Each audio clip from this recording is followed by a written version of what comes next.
Hello everybody. Welcome back. Thank you for joining me again in this exploration of consciousness and the nature of reality. And yeah, so welcome back. Today we're going to talk about Qualia Computing. I mean, not the blog, although of course I could talk at length about the blog and the meaning behind it.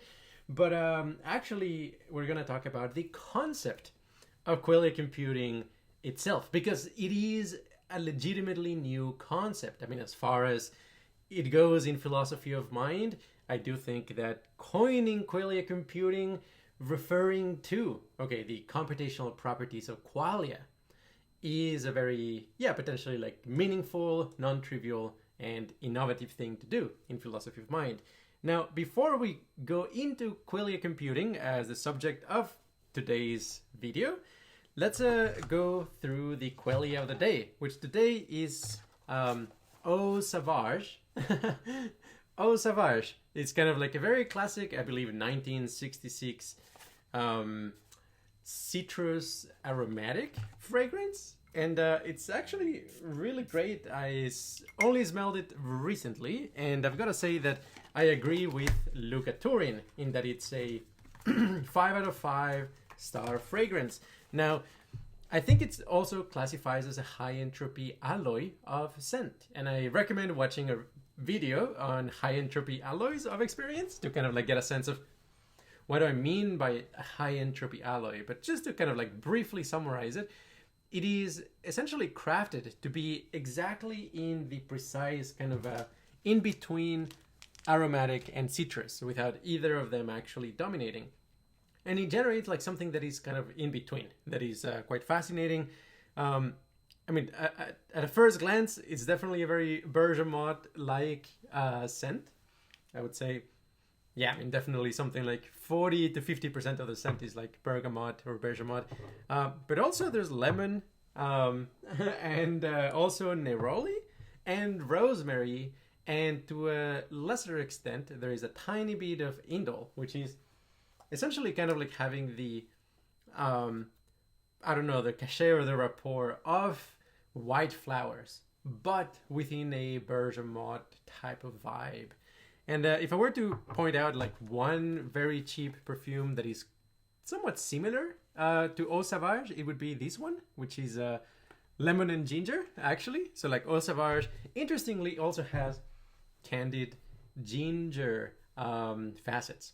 Anyway, I highly recommend it. It's pretty great. It's definitely a little bit pricey, but as a Qualia, it's very much worth it. So, okay, let's get on to the topic of the day, which is Qualia Computing. Okay, so we already have the concept of computing. Why do we need Qualia Computing? Well, I would say because part of the claim here is that the substrate actually matters. Okay, so in classical kind of like computing theory, we have this whole idea of the Church-Turing Thesis, which essentially states that a function in the natural numbers, although you can generalize it, is in a sense classified as computable if and only if it can be implemented with a Turing machine.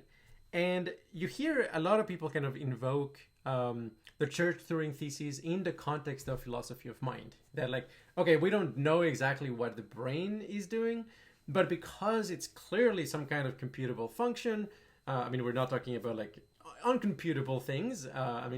Let's be realistic. It must be on some level something that we can model with a Turing machine. And now, as far as kind of like in principle reasoning, I think this sort of holds. But we have to be really careful about not throwing the baby with the bathwater, so to speak, because it essentially presupposes a whole ontology for what is kind of the basis of computation, what computation is for, what is it about. And if you kind of like dissect something like the Church-Turing Thesis, you will come to understand that that notion, that conception of computation is one where essentially what you have is inputs and outputs. And a particular computation is a transformation of the input into the output. Now, reality is a little bit more complicated and interesting than that, because you also have intermediate states in the transformation from input to output, and a lot of interesting things can happen there. So in particular, the implementation can actually give rise to particular computational speedups. So if you're using, for example, a particular quantum computing algorithm, in principle, you might be able to translate that into something that a Turing machine would be able to compute. However, you will not be able to do that with the same runtime complexity. In other words, the particular quantum substrate that you're actually utilizing for one of these algorithms is allowing you to solve the problem with a runtime complexity that is different than what you would get with a Turing machine. Now, of course, you can always compensate for this in a sense by scaling down as much as possible, scaling down the speed of the simple computations and speeding up the computation of the more complex ones, such that you kind of like emulate the outward external behavior of something that would actually be implemented with a physical system that isn't a classical Turing machine. But if you do that, in a sense, you are kind of like masking what is actually interesting about the system, which is that it was allowing you to do those computational speedups. Now, in the context of consciousness and reality, and like why consciousness was recruited by natural selection to perform computations, it's something that I would define perhaps as not only embodied cognition, and I guess I should add a footnote here, which is that embodied cognition for a lot of people kind of like stands in for magic, essentially. It is very weird because you have kind of this quadrant of like, okay, people who think that embodied cognition truly matters or is necessary, truly matters and is useful. And then you also have kind of whether you believe embodied cognition is actually necessary for consciousness. And at QRI, we would actually say that embodied cognition is really significant, but B, it is not necessary for consciousness. And that, that quadrant is actually fairly rare. Usually you have people who will either not believe that embodied cognition matters at all, and they will say like, yeah, no, a neural network embedded in a classical computer, even if it's not interacting with the world, it could still in principle generate an experience. Or you also have the crowd who essentially believes that embodied cognition is really significant, but also they will say that it's necessary. But we actually stand kind of like in the weird corner where we can say, for example, that no, actually, you don't need input from the environment, and you don't even need to move around in order to be conscious. And actually just like dreaming is an example of that. You don't actually require external input. You don't require to be embodied in an action system that interacts in a feedback closed loop with the environment or something like that. That's actually not necessary. The nervous system is quite sufficient. However, embodied cognition does happen, and it is really powerful. And the way in which we think it's actually very significant is through this concept of the resonant modes of the system, which is actually embodied and holistic properties of the entire system, except that for the most part, they're constrained to the nervous system and its harmonics. And, in a way, when you're hallucinating, kind of moving around in your dream, yes, that is holistic embodied computation, but it's going on in your somatosensory cortex, not actually in your arms and legs. You see what I mean? Okay, so that's a kind of like as an aside, but in a sense, a generalized or a enriched conception of computing would, for example, also include this notion of intrinsic information in, intrinsic states, physical states. We could maybe talk about this in terms of monadological network or something like that, where actually you have like monads, which are like irreducible ontological objects that contain non-zero amounts of information and that they're like interacting with one another. Okay, so if you have something like that, some kind of like ability for reality to kind of like form these wholes, so these irreducible wholes that contain non-zero amount of information and they can interact with one another, yes, you can use that in order to implement an input-output algorithm, a particular function. Now, it's going to be more interesting than just a Turing machine, because in the process, in between the input and the output, you actually went through, in a sense, embodied, actual unitary states with non-zero amount of information, or like more than one bit. And from that point of view, actually the thing that might matter for consciousness is not the input-output function that is being computed, is actually the quality of the intrinsic information of the bound states in between. Okay, so that's an enriched conception of what computation can even be like. Okay, so then the question becomes, well, what kind of computational speedups or benefits would you actually have by, using a kind of like monadological networking computing? Well, actually quite a lot. There's a lot of possibilities here, and I covered quite a bit of it on the video called Solving the Phenomenal Binding Problem, where essentially I argued that the actual unity of experience gives you the possibility of, in an extremely fast and parallel fashion, compute the harmonic resonant modes of what is topologically segmented out. And that itself can be computationally relevant. So that is one example of how kind of this monadological networking computing can actually be beneficial. But there's really like a lot more. And kind of like taking a step back and like figuring out, okay, like what do the nervous system actually uses consciousness for? Well, I will have to, in a sense, ask you to redefine your very conception of intelligence. So like, what is intelligence? And like, what kind of problem is consciousness solving for which intelligence, genuine intelligence, is required? And here is like an interesting kind of like perspective from David Pearce in his essay called The Biointelligence Explosion, which I highly recommend reading. But I mean, basically, one of the main overarching claims that he makes is that intelligence is actually a function of one's whole phenomenal world simulation, and not only a property of kind of the sequential, logical, linguistic, serial processing that is emulated, like that is running on top of this massively parallel world simulation that is being implemented in the nervous system. So it's very crazy to think about this, but like the actual way in which you render objects, the things around you, the shapes, the colors, the vibe, the mood in which you are, all of those things are contributing to your the information processing that your nervous system is actually doing.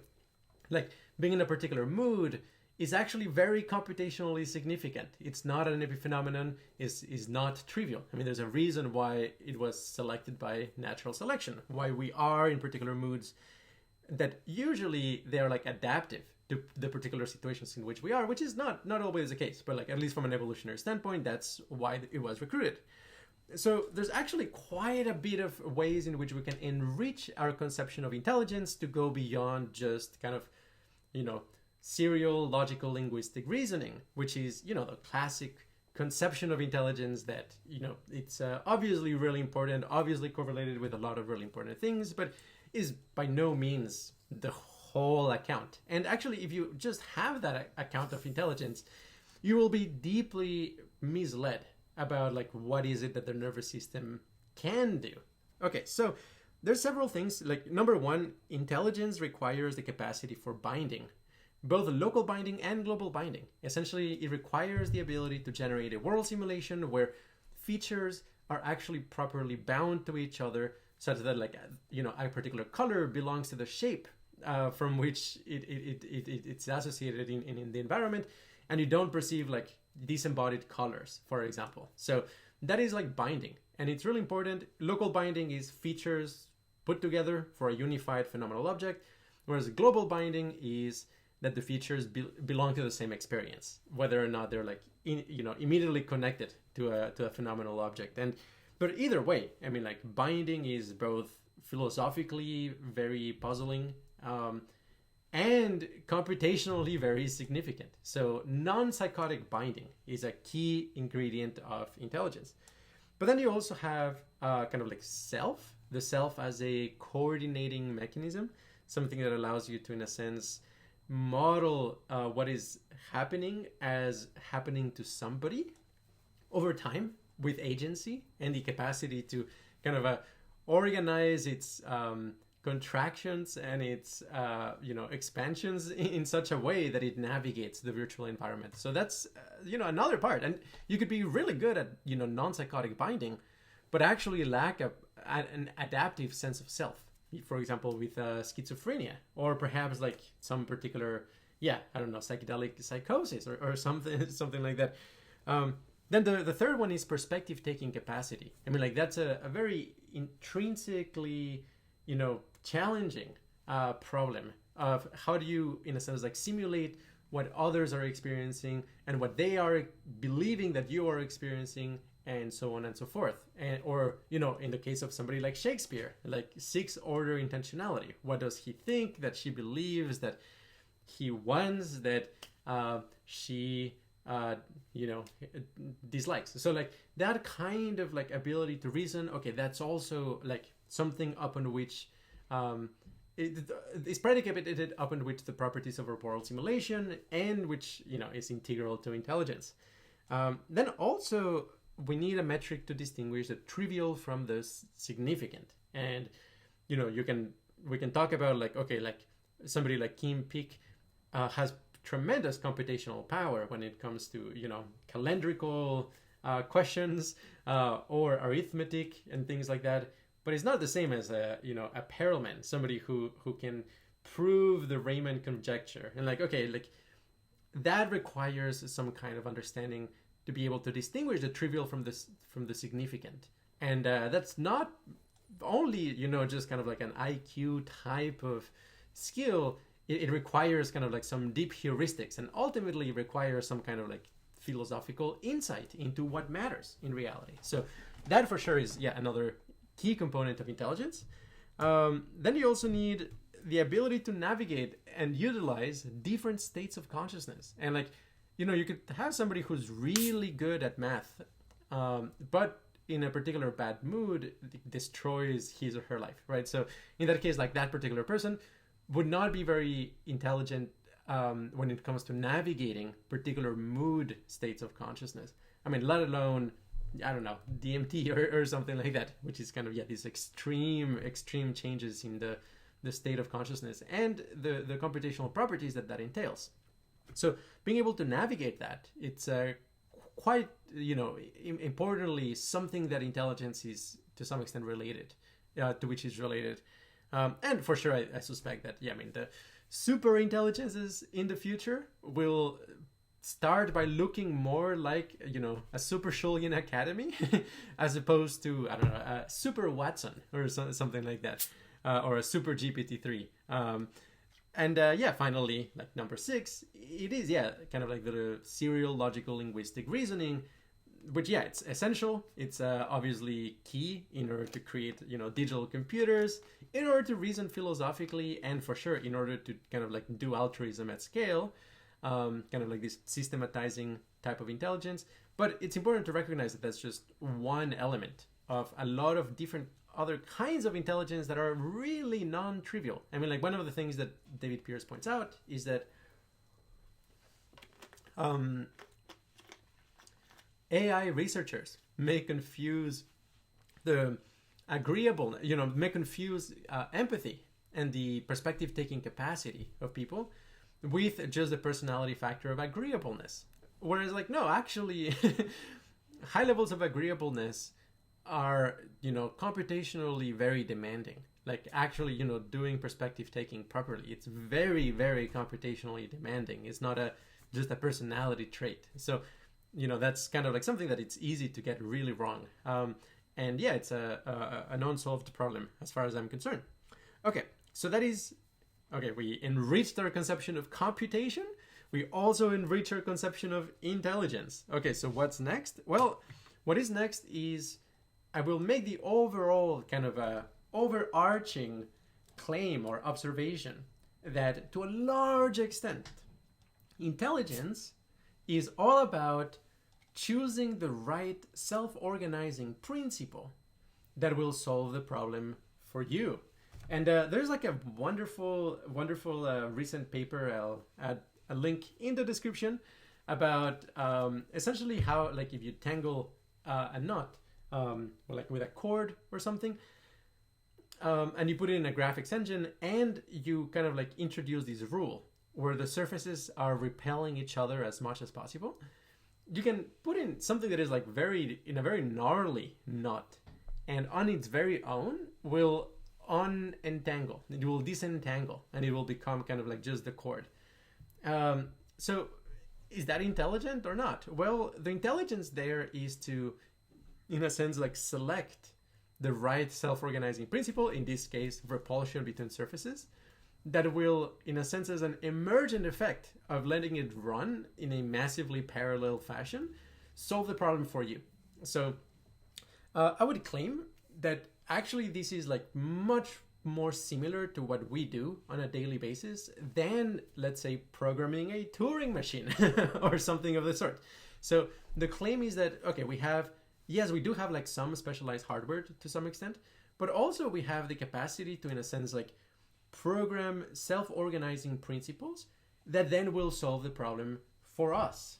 And there's a lot of examples of these, and the thing that is actually tricky, the thing that is, in a sense, the meta intelligence behind this, is the capacity to train new self-organizing principles to solve new problems. And that, I would say, it's completely fascinating property of our nervous system, that we're capable to, in a sense, like reprogram it so that it instantiates new self-organizing principles. Okay, so let's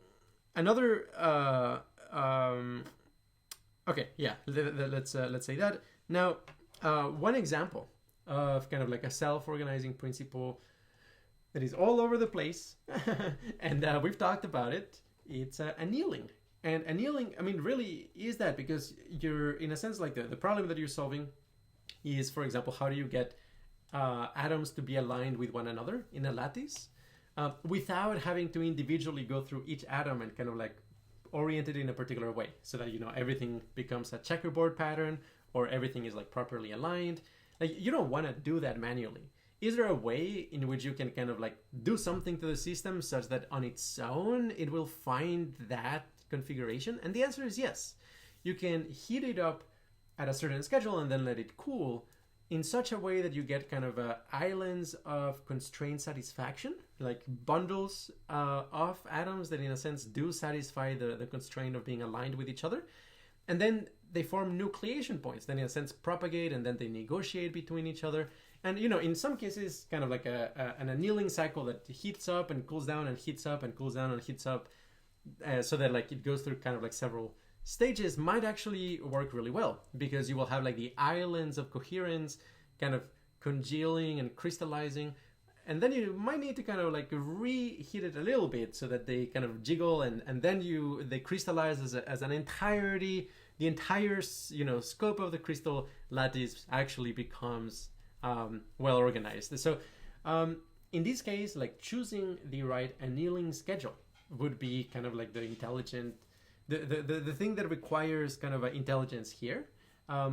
Whereas like the actual organization is, something that happens at a physical level. Like you're kind of like recruiting the massively parallel nature of the universe to solve the computational problem for you. And there's some really exciting, new kind of applications in computing that are kind of like doing these. So in particular, there's like some optics research in Caltech. I'll share a link in the description as well, where, essentially what they're doing is using optics to solve what's called the icing problem, which is, it's very similar to kind of like the annealing problem of like atoms wanting to be aligned with their environment, except that here is a much more general situation where essentially you have like nodes in a network. It doesn't have to be a lattice. It could be a arbitrary network where each of the atoms is trying to, in a sense, like be in the same alignment as the node is connected to, or the opposite. Like that, there's like several formulations. But the point is that, in a sense, the more alignment you have, the lower the energy of the entire network is. And you can, if you do this with optics, you can actually explore states of superposition. You can explore many possibilities at once, which drastically accelerates the runtime complexity of the algorithm. And so you end up having something that is at a physical level, recruiting the massively parallel nature of the universe in order to find the local minima of energy or the global minima of energy for you. And it's doing that in a way that it's faster than classical computing. So when you have something like that, then actually the problem becomes not how do I solve this constraint satisfaction problem? Actually, the problem becomes how do I take the problem that I have and then cast it as an icing problem? Because then you have the specialized hardware and the physical system, the self-organizing principles that will solve the icing problem for you. So actually, yeah, the non-trivial problem here becomes how do you map your problem into an icing problem? And I think like these will, show up all over the place when it comes to, human intelligence. That in a sense, we have kind of this range of possible self-organizing principles that we're really good at instantiating. And then actually the thing that is learned, the thing that is really tricky, is figuring out how to translate the problem that you have into a format that one of these self-organizing principles can solve for you. And I think like we will, ultimately be hashing out one after another, kind of like one, how we solve this particular social cognition problem, how we solve this perceptual problem, how we solve this, homeostasis problem. And I suspect in all of those scenarios, we will find some self-organizing principle that is actually doing the computational legwork for you. And isn't it fascinating, like what it actually feels like to solve a very difficult problem? There's definitely kind of an embodied component, but it feels kind of like this massively parallel thing that you're in some implicit way exploring a massive space in a very efficient way, without explicitly kind of like laying out all the possibilities. You do it in this, very crazy, massively parallel way. Okay, so now let's go into some things that actually suggest that, our consciousness is doing something like this. And, well, you can actually just pick up a book on visual illusions, and you will notice, in a sense, tons and tons of artifacts of your visual system. And what they demonstrate is that you have this massively parallel process that is trying to find an equilibrium where essentially, the fixed points of the system are, in a sense, like adaptive representations of the environment. So let's just see one example. I highly recommend, like, if you're going to take a substance, a crazy substance like DMT or ketamine or something, and not that you should, or I'm not recommending that you do, but if you are going to do it, I do recommend that you have a visual illusions book right next to you so that you can see kind of like extreme examples of these kind of holistic field behavior and self-organizing principles happen in your visual field as you explore the visual illusion. This is also noted by quite a few neuroscientists, a really excellent kind of new source of insights. Is in the space of like Stephen Lehar and Salen Atasoy, I would say. I highly recommend is Stephen Grosberg. And essentially, he also kind of has this notion of resonance, except it's not linear resonance. It's a more generalized notion of resonance. And I'll definitely make a video specifically about it. But one of the many things that he points out is that there's a lot of like visual illusions, for example, the Kanisa illusion, that strongly suggests that we are doing some kind of what might be described as a filling in process. That in a sense, all of the edges, this is also Stephen Lehar realized these, like all of the edges in the Canis illusion, you can think of them as, in a sense, kind of like sending a wave of energy, kind of like radar. And where all of the waves of energy collide, that's actually a symmetry point. It's a point where it's very close to a lot of reflections in multiple dimensions. So essentially, when you have something like that, the waves of energy propagate back and they quote-unquote reify an object. So the Canis illusion, that you see these like square, you hallucinate the square with even if its boundaries. Yes, that is kind of an equilibrium point of all of these waves of energy trying to expand as much as possible and reifying the symmetries.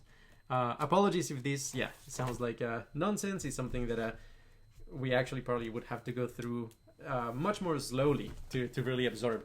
But here's another one, the watercolor illusion. I don't know if you guys can see it very well, but I mean, essentially you have this fascinating effect where by the gradient of the boundary, like in what direction you have a gradient of color, you will determine whether the entire column looks blue or not, or more blue, you know, kind of like what is the bluish region versus the less blue region. And there's a lot of other kind of illusions like that. And that actually suggests quite strongly, and I mean, this is crazy, but I think it's the case. I think it's the case. It's really, really puzzling, really crazy, but I think it's the case. And that is that we actually undergo a filling in process where every region in your visual field is painted with something that is kind of like watercolor. And the paint is trying to expand and expand and expand. And the reason it doesn't, you know, expand over the entirety of your visual field is actually because there is other colors that are also trying to expand, that essentially make those waves of colored energy, as it were, collide with one another and form boundaries. So in this worldview, actually, all of the boundaries are sort of illusory because all of the boundaries are actually this equilibrium between forces. I talked about in the video on cognitive sovereignty about how the ocean, a beach, is actually a very beautiful because it's a equilibrium of a lot of different forces simultaneously. And the visual field too. Your visual field in a sober state is kind of like a beach. I mean, it essentially, it's a lot of forces are in equilibrium, and that equilibrium is in this massively parallel fashion finding an adaptive representation. And, you know, on psychedelics, it's kind of like you have this hurricane or something that, yeah, it can blow out all of the sand, you know, like it will mess with the equilibrium significantly. And then you can have like a lot of crazy things happen, but you will still see in every point in time, essentially, that whatever you do happen to experience is whatever equilibrium of forces is currently realized. Here's another example of this, like the gradient. Like this gives you the illusion that the interior of this shape is yellow, and the answer is that it's not. It's actually not yellow at all. It's a visual illusion. But this suggests essentially that you have like waves of, you know, something like yellow energy. That sounds so bad, but it's more or less the case, at least perceptually, that are propagating and bouncing off of each other, and in the equilibrium, they essentially paint the objects around us. Okay, so that's a very concrete case. But I mean, there's like many other things going on in the visual field. I mean, this is just colors and edges that demonstrates these. There's also this illusion called neon spread. You can look it up online. You know, very efficient symmetry detection. I mean, the fact that on psychedelics, essentially things that are quasi-symmetrical, they click into symmetry. Okay, like when you have a wallpaper symmetry group in your visual field, it will be in this crazy state of resonance and holistic behavior. Like the whole thing acts as a unit. Okay, like that is the signature as well of kind of this like massively parallel holistic behavior, because it is a resonant mode and a superposition of resonant modes such that it gives rise to a particular wallpaper symmetry group. And the same happens also with space groups in 3D. If you're taking off DMT to go to what we call the crystal worlds, your space will be tessellated with, you know, 3D symmetrical structures. And those actually will behave very much like how Stephen Lehart describes it, which is with this shock wave propagation algorithm, where essentially the boundaries of the symmetrical shape will be sending what feels like these waves of energy that collide against each other, and they form stable attractors. And those stable attractors, by design, actually tend to be extremely symmetrical along several dimensions simultaneously. Yeah, so that's also like, yeah, an example of field behavior in visual experience and kind of this massively parallel process. There's also other things that suggest kind of that we use self-organizing principles for computation. I mean, another very stark example is annealing effects. I mean, very generically on psychedelics, they are kind of like broad spectrum energy enhancers. You will experience periods during a psychedelic state where, in a sense, you will feel that your energy body is resonating in a particular way, where the resonant modes will start to interlock with one another. And if you kind of like follow that gradient, we could talk about, for example, some sort of like oscillatory entropy. I mean, this is kind of like inspired by the concept of, harmonic entropy. It's a concept in music theory. I highly recommend looking into it as well. But yeah, I mean, essentially how pleasant a particular chord sounds like can be computed and approximated essentially by how complex would a superposition of harmonic resonant modes be in order to generate the spectrum that you're hearing. And essentially, like, more simple chords tend to sound better, and it's for this reason, because you can kind of generate that sound with few harmonic resonant modes. Okay, so likewise on a psychedelic, when you're getting to kind of like these very, very mystical states, they tend to be very low in information content. For example, like empty space, or the feeling of everything converging into one point and things like that. So those would be low in oscillatory entropy. And the fact that they happen, where they happen, and in the way that they happen strongly suggests a crazy annealing effect, where like maybe in the second hour of your LSD trip or something like that, things are kind of like still very chaotic. But then if you meditate on it and you try to kind of like find the peace within, as it were, maybe by the, third or fourth hour, you can kind of enter into these like spaces that are like resonating in synchrony. And those would be like much simpler. And they tend to be also much higher in valence, much more blissful, more mystical, more loving, and so on.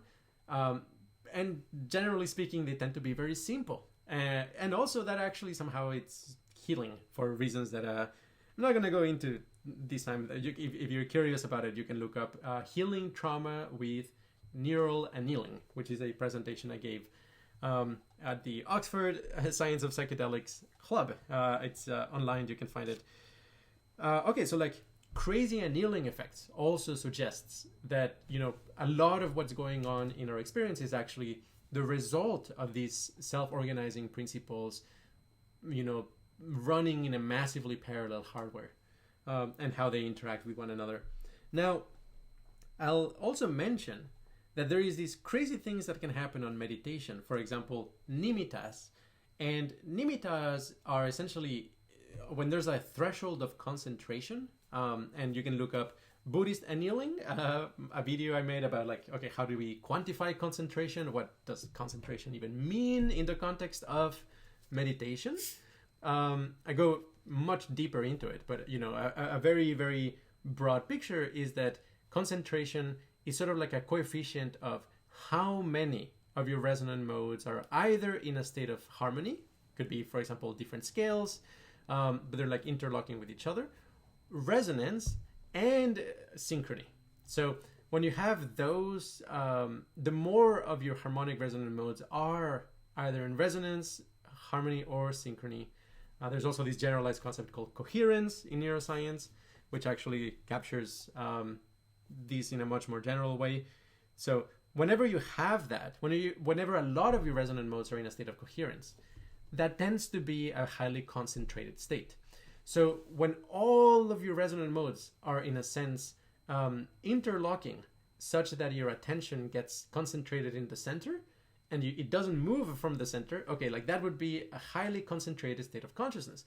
But there's also, highly concentrated states of consciousness where you actually have broad attention. So it is not the case that to be highly concentrated, you need to, in a sense, like focus in a narrow spatial space, in a spatial scope, because the spatial scope could actually be very large. Could it be, the sphere of infinite space, for example, a boundless space, and still be in a highly concentrated state?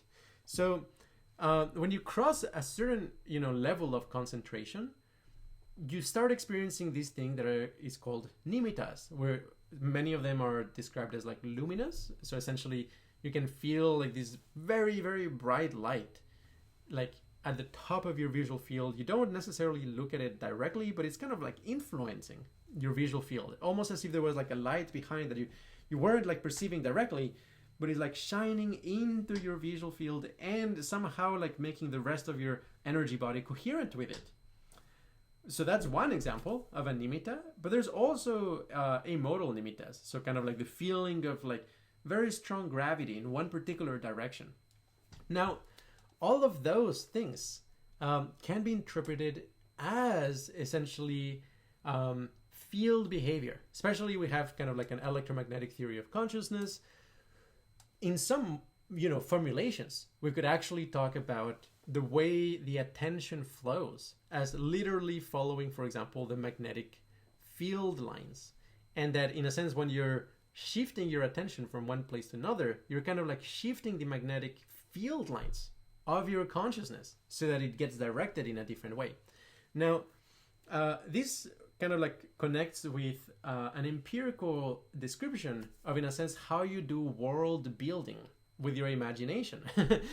and the way in which you do this is, in a sense, by generating clusters of, resonant representations interlocking with one another.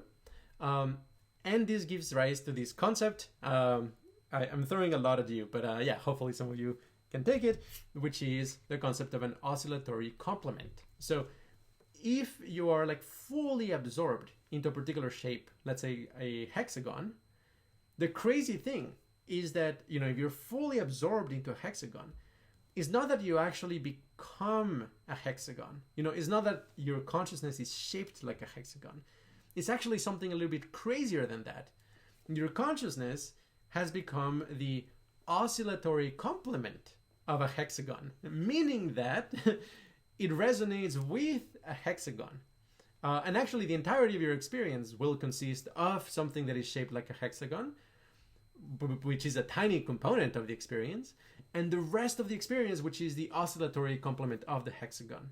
And that is what you're becoming. And that is a thing that is actually very low in oscillatory entropy. Okay.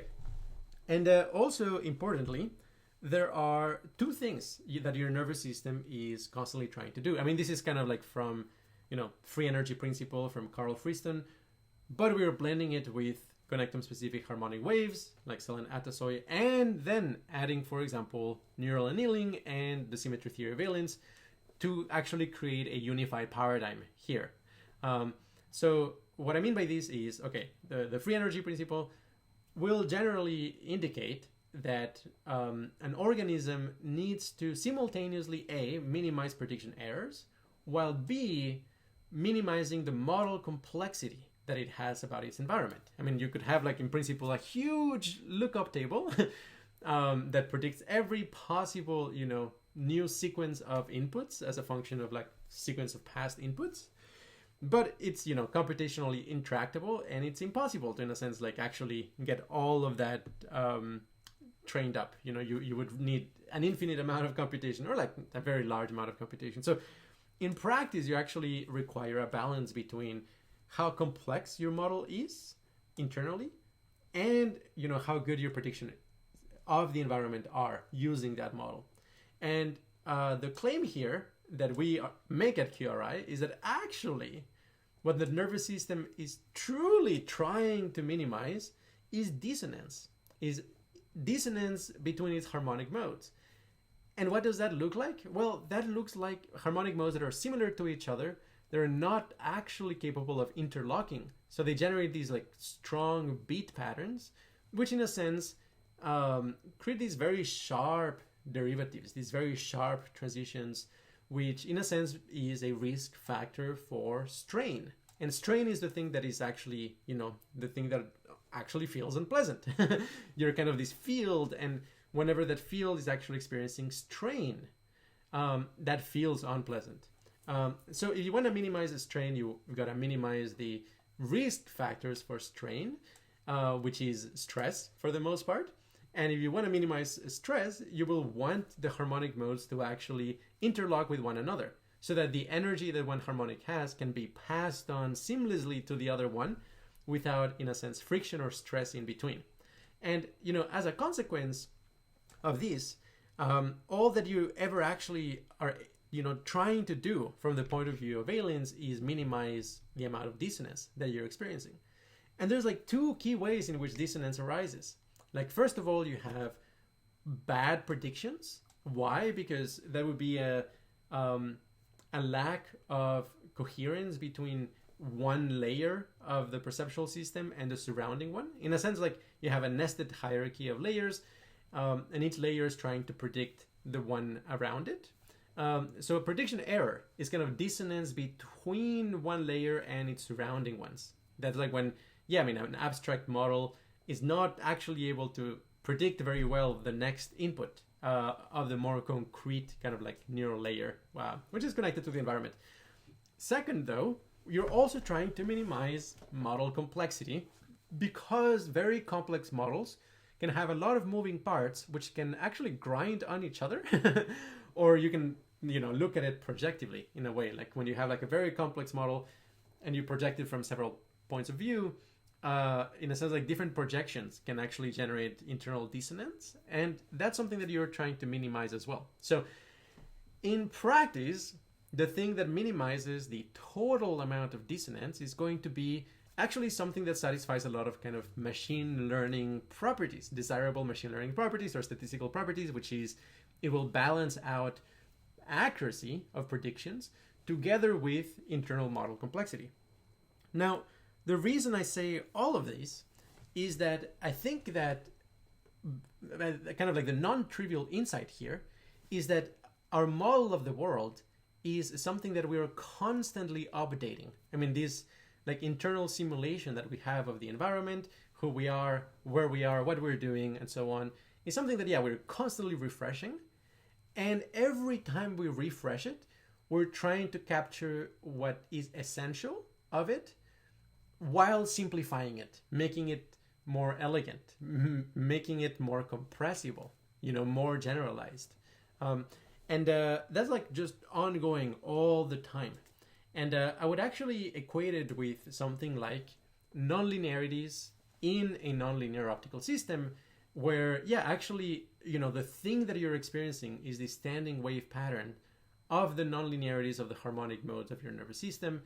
And you're kind of like keeping that alive. Like whenever you are in a particular situation, you're keeping alive that particular set of nonlinearities and you're updating them, constantly updating them. And in a way, like different cognitive styles can be thought of as like, okay, different styles of updating that internal nonlinearity and what that entails. Where, for some people, there's like a much bigger dissonance caused to certain kinds of model complexity than others.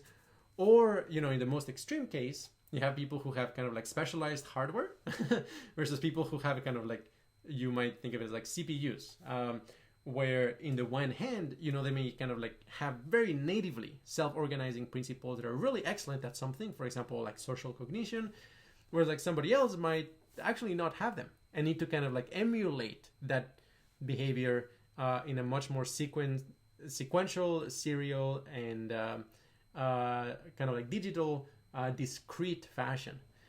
So that's another, very key difference. And in that case, you will have a little bit of kind of like buffering effects where the model complexity may be too high relative to its prediction error rate. And in that sense, there's both artifacts from people who have kind of like a more native self-organizing principle to solve a problem versus people who run it in a sequential fashion. There's pros and cons, but okay, sorry, I'm getting out of world building. Okay, so when we update our internal world simulation, I want you to notice, next time you're tripping or next time you're meditating, how, in a sense, in order to keep, for example, hallucinating a sphere in your visual field with your eyes closed, you need to, in a sense, hit it with what feels like some kind of like sensing wave. Okay, you might describe it as like a wave of energy. You might describe it as kind of like ethereal sensing or something like that. I mean, it feels kind of like very, very mysterious, but I mean, I think like this is the holistic field behavior of your experience. Ultimately, it will be something we can scientifically understand. But to give you a sense of this, it feels like ray marching in in graphics, that essentially you have all of these rays of light that are kind of like being propagated, and they need to hit the sphere in order to energize it. And you need to do it from many points of view, from many directions, so that you narrow down the actual position of the sphere. You see, actually, if you hit it only from a certain point of view, you may actually narrow down its position or its momentum from a certain direction, but you may actually maintain a lot of uncertainty across other axes. So actually hitting it from as many points of view at once or in short sequence will, in a sense, like narrowed down its position. And that is kind of essential. And when you're doing that, I want you to notice how, in a sense, every time you hit the sphere with one of these waves of energy, there is actually a sort of oscillatory condition where, in a sense, from where the energy is hitting the sphere, it bounces back to it. And that forms kind of like a point of view. It's kind of like a point of view that you're embedding in your experiential space, and that is defining a piece of information about the location of that sphere. And in aggregate, we kind of like aggregate all of these, partial views that actually build up to high confidence of a sphere in a particular location. But the essential kind of like artifact here is that you're going to have this coupling. Like every single time you generate, quote unquote, a point of view, you're going to also be generating a harmonic resonant mode. And actually, when you have something that is being seen from many points of view at once, it will be kind of stitching together a lot of different other regions of your experience. And, this is mind-blowing, but in a sense, when you have like a highly coordinated experience, for example, an orgasm or like meditation, peak, or, a 5-MeO DMT state, or, just like really, really kind of like, let's say like vomiting. Vomiting is a highly coordinated action, actually. I mean, like in any of those situations, you will have kind of like a central happening, a central set of contractions that are like finely timed. They're like very properly timed so that the particular behavior that is required of them actually happens. And then you will have kind of the rest of your organism is like constantly sensing, and it's bouncing off these waves of energy off of them and synchronizing and becoming coherent with it, so that it actually becomes the oscillatory complement of it. And, actually that is kind of the problem that we are always kind of like trying to solve. Like, as I said, when you get absorbed into a hexagon deep in meditation, you're actually becoming the oscillatory complement of the hexagon.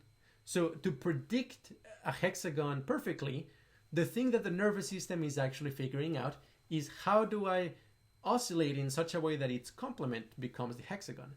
So you're always, all the time, actually solving the oscillatory complement problem. Like if you see, somebody in the circus is doing some crazy, what is it called? Like, basically some like amazing gymnastics. And you're thinking like, how do I interface with that person? How do I play with that person? Well, you're simulating how that person behaves as kind of like a collection of metronomes. And you're, in a sense, figuring out how you can be the oscillatory complement of at least, an act or a sequence of the movements that other person is making. So solving the oscillatory complement problem is essentially one of these like massively, one of these things from which you can benefit with a massively parallel self-organizing principle being instantiated.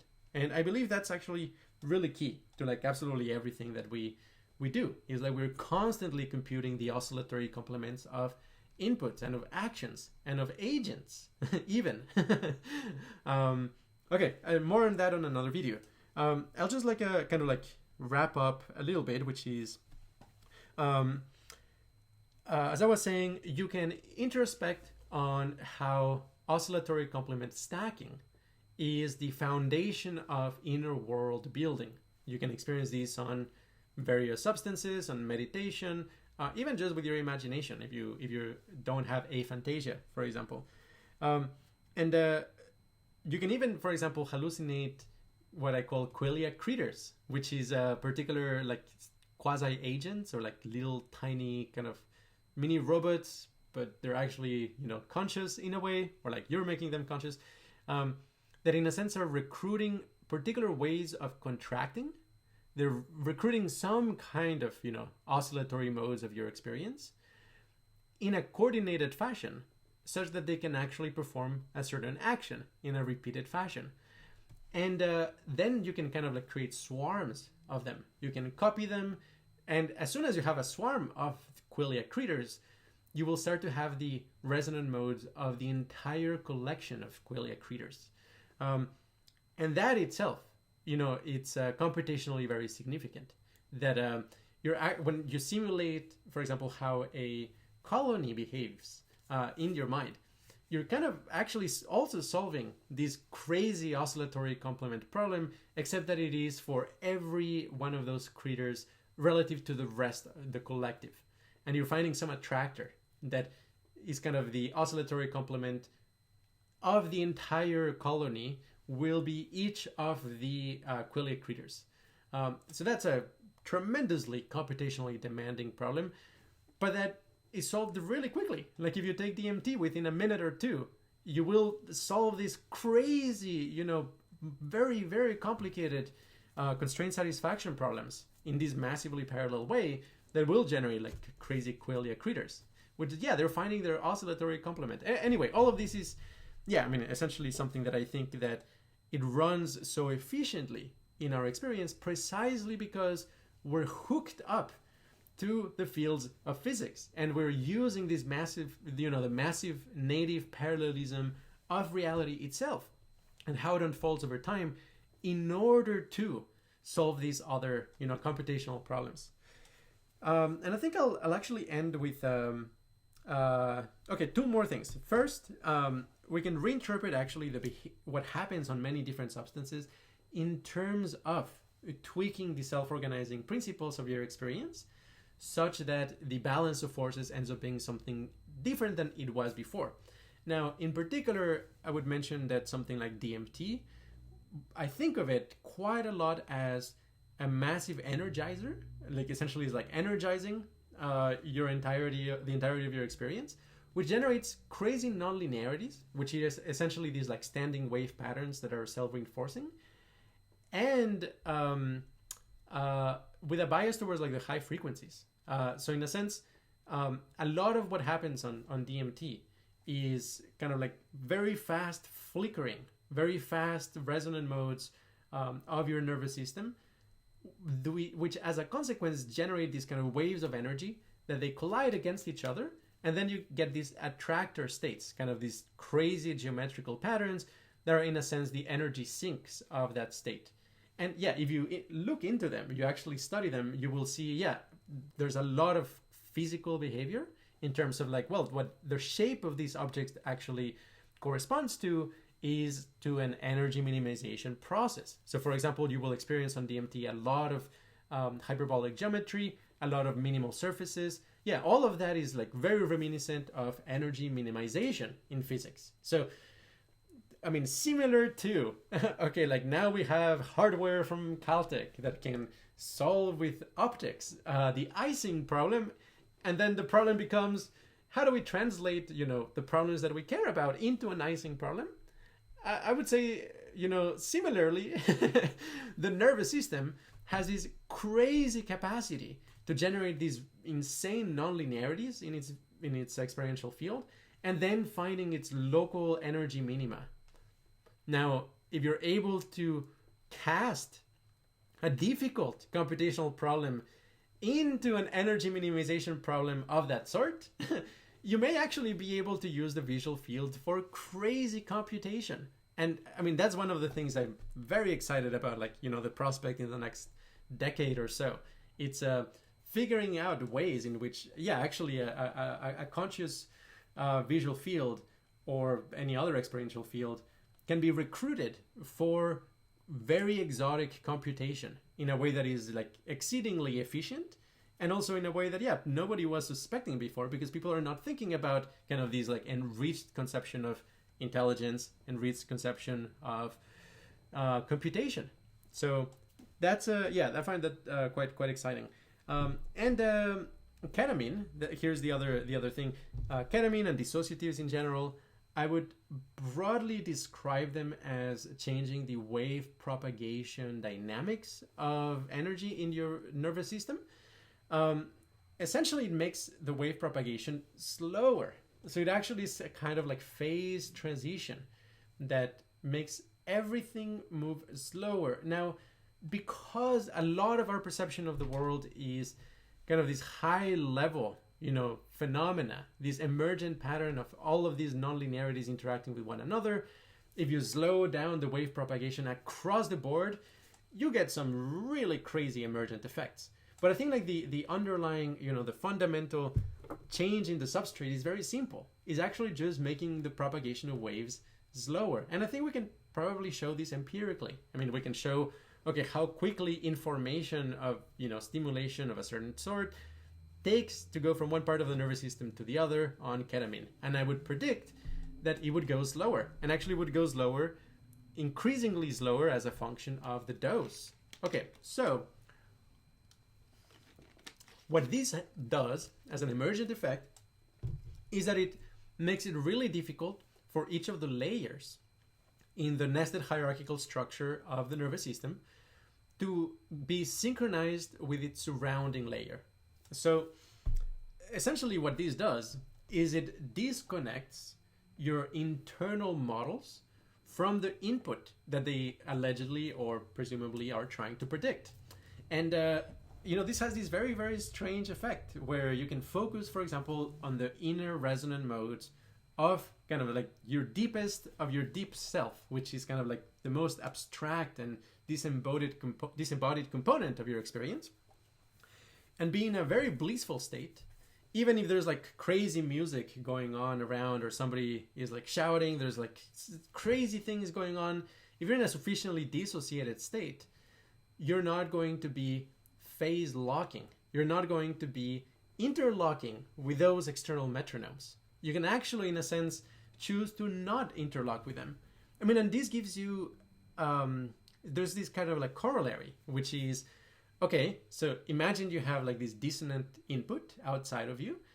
How do you prevent it from getting translated into a dissonant internal state?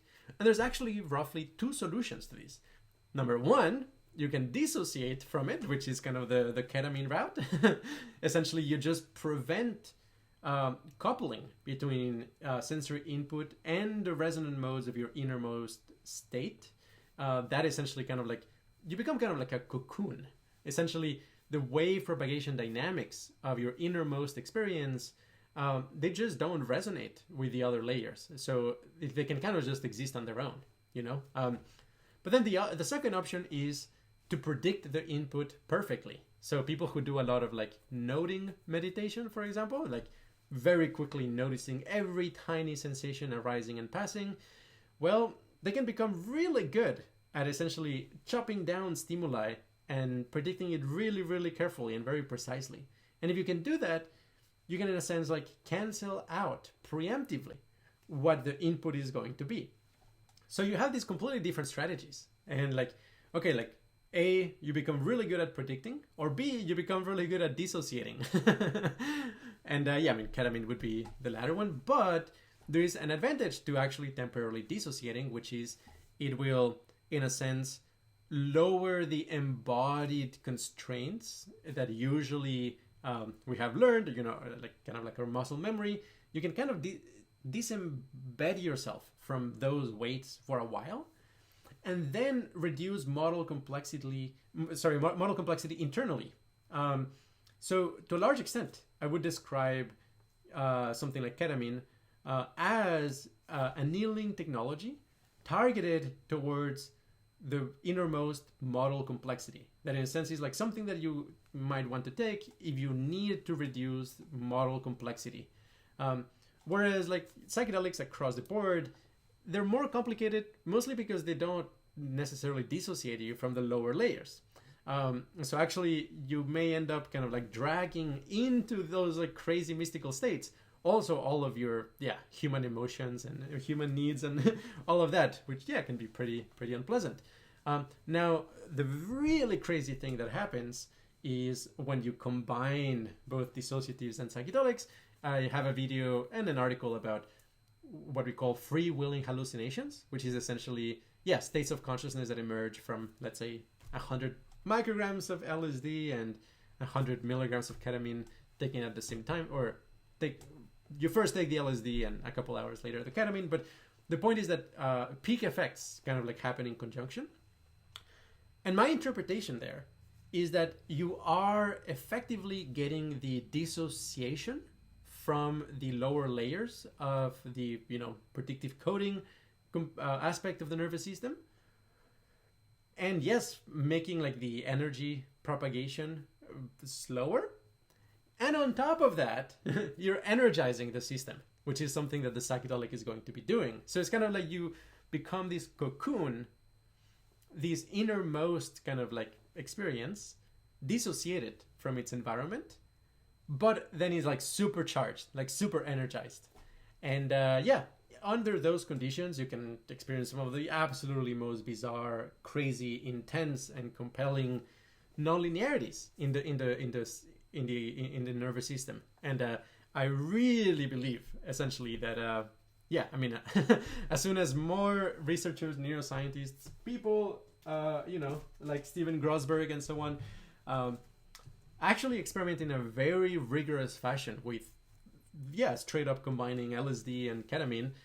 A lot of these kind of pieces of the puzzle will come together, which, these videos kind of like an advance in that direction. But we're still pretty far from a complete understanding. Okay, so that is LSD and ketamine. So like what happens with dissociatives and psychedelics. The thing I will conclude with now, finally, is kind of like an implication of the fact that we represent the world with kind of this, what we call a world sheet, this depth map. So that is the representation that is constantly being updated. And on DMT, essentially something that happens is that you experience so much, waves of energy that are generating these nonlinearities. And the nonlinearities are being generated faster than they are able to, in a sense, dissipate. So the homeostatic level of, amount of qualia that you're experiencing ends up being higher. So you end up having like these representations of the world that are like enriched with color and texture and movement. And then the question is like, okay, like how do you fit all of that together into a unified experience that is elegant, that is minimizing its model complexity? And the answer is you do a lot of stitching together. And that's what ultimately accounts for the creation of a hyperbolic world sheet.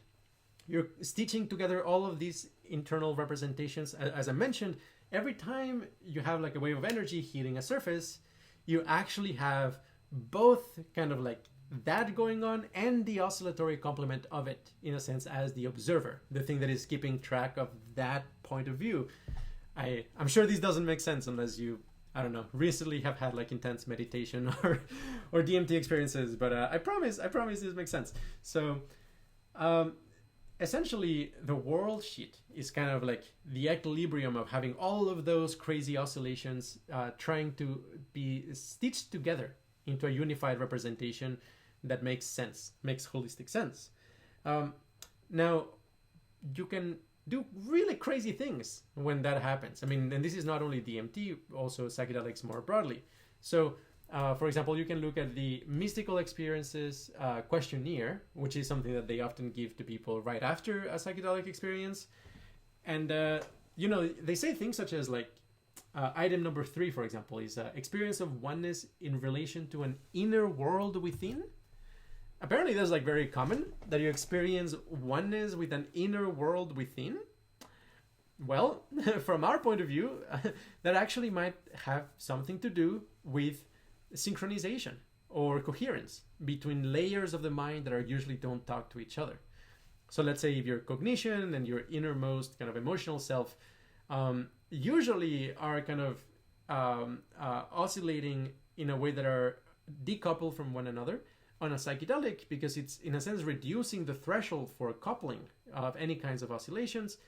You may actually experience the coupling between high-level cognition and your innermost emotions. And that might feel as something you might want to describe as the experience of oneness in relation to an inner world within. But then there's like other things, for example, experiencing the fusion of your personal self into a larger whole. Yeah, well, likewise, your inner world simulation contains a homunculi. In other words, the representation of your body. But it's just a part of the representation. And it does have kind of this vibrational signature, which we can leave it at that for the time being. But I mean, essentially, if that gets coupled with the vibrational signature of other aspects of your experience, you will experience local binding between your sense of self and other things, with, for example, space or the walls around you, or something more abstract, kind of like the feeling of presence all around you. So that can happen. You can experience like crazy local binding connections between those components of your world simulation on psychedelics. Or for example, experience of the insight that all is one. We've explained that before. Feeling that you experience eternity or infinity.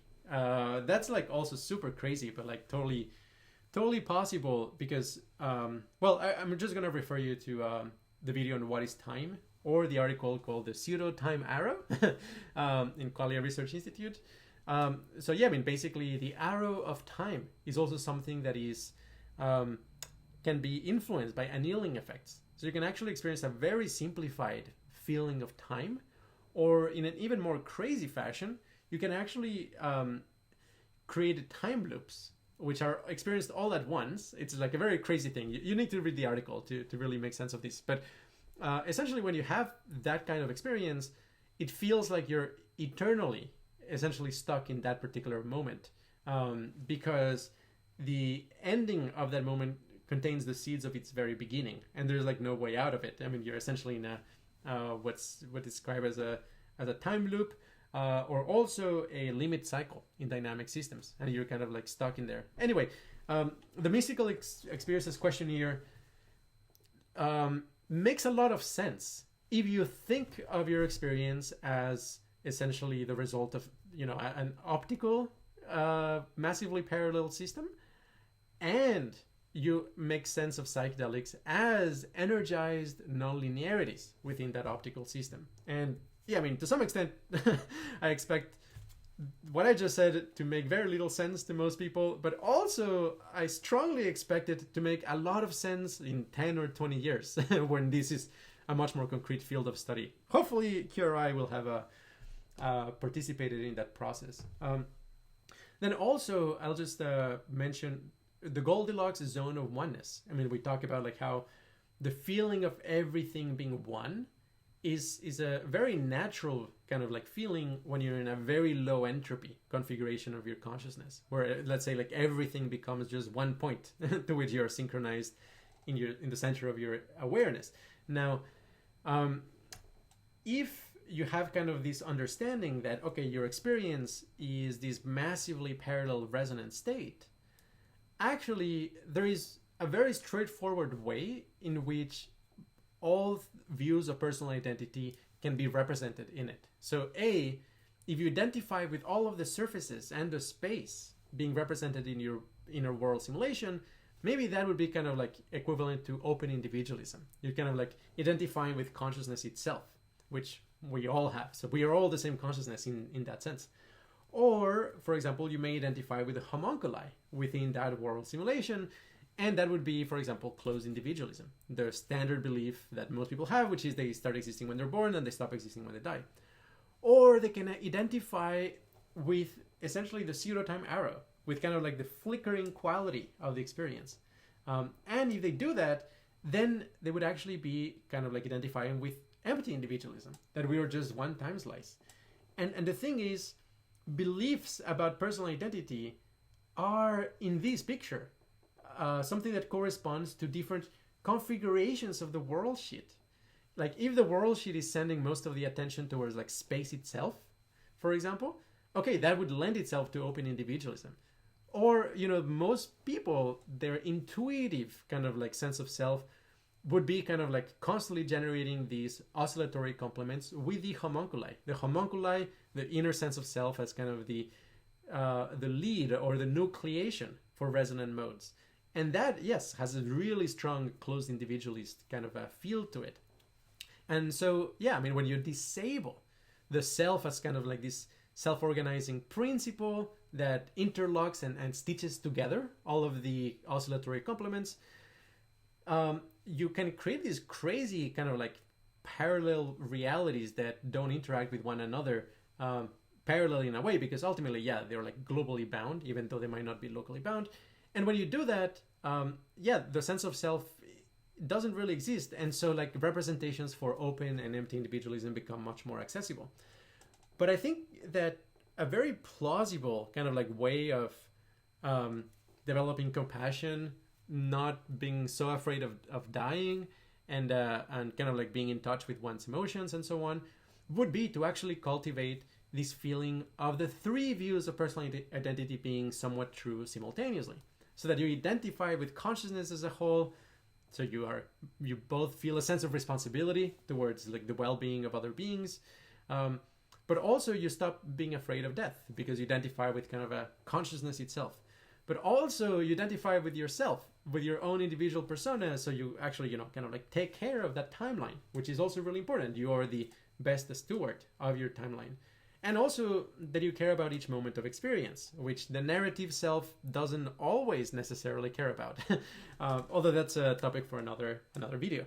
Yeah, I mean, just to conclude and wrap up, I very much believe that when we gain kind of world sheet manipulation technology, kind of like a very, very well controlled DMT type of experience, we will be able, in a sense, to recruit the massively parallel self-organizing principles that our consciousness is instantiating in order to speed up particular computational problems, or speeding up the speed at which we find the solutions to computational problems. And yeah, I mean, I think this is going to be an ongoing thing for many decades to come, that we're going to find more and more ways in which, you know, neurons in a petri dish, or then the nervous system of a particular, you know, insect, and then the nervous systems of humans are, in a sense, solving computational problems in a far more general way than you would expect